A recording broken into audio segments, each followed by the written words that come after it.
Let's be honest, I judge people for their beliefs, so do many of us. If someone says something racist, sexist, or just openly offensive, most of us instantly form an opinion about them.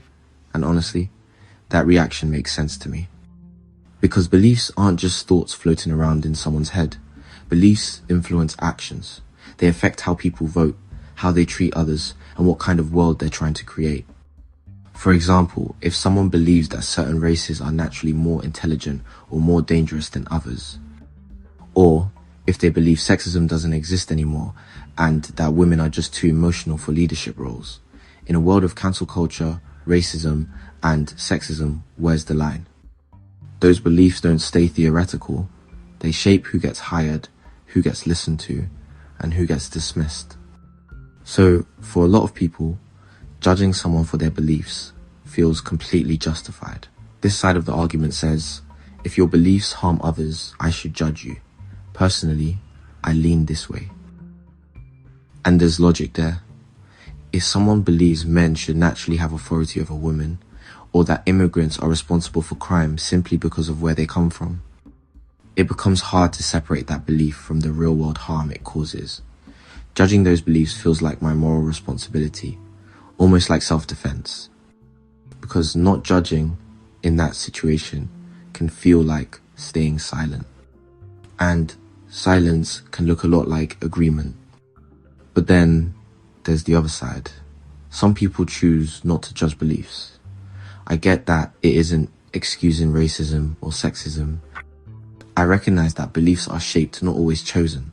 No one grows up in a vacuum. Someone might have been raised hearing that men are natural leaders, or that certain racial groups are just like that. Those ideas might come from parents, from school systems, from media stereotypes that go unchallenged. I still ask, how do I judge someone who learned it before they could question it? People who don't judge often say that judging shuts down conversation. The moment someone feels labeled as racist or sexist, they stop listening. They get defensive, they feel attacked, and they retreat further into their beliefs. And if the goal is change, judging might actually make things worse. They also point out something uncomfortable. Many people once believed things they now completely reject. Maybe they believed women exaggerated harassment, or that racism was just jokes. If they'd been permanently judged for those beliefs, would they have ever changed? So instead of judging the person, I judge the belief and challenge its impact, asking why they think that way, pointing out contradictions, offering different perspectives. But here's where things get complicated.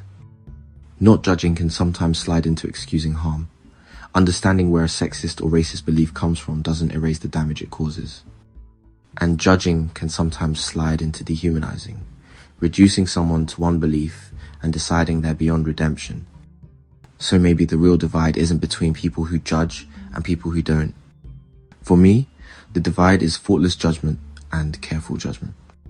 I challenge racist and sexist ideas firmly, without pretending the person holding them can never change. I can set boundaries without turning disagreement into dehumanization. And I choose empathy without pretending all beliefs are equally valid. So, can I judge someone for their beliefs? For me, the answer is yes, but not instantly, not lazily. I pause and reflect first. I believe beliefs are learned. Anything learned can be questioned. Anything questioned can change. My challenge isn't whether to judge, it's judging without losing our humanity in the process. If this made you think, give it a like so YouTube knows it's worth sharing. Subscribe if you want more videos like this. And drop a comment. I genuinely love to hear what you think. Do we judge too much or not enough?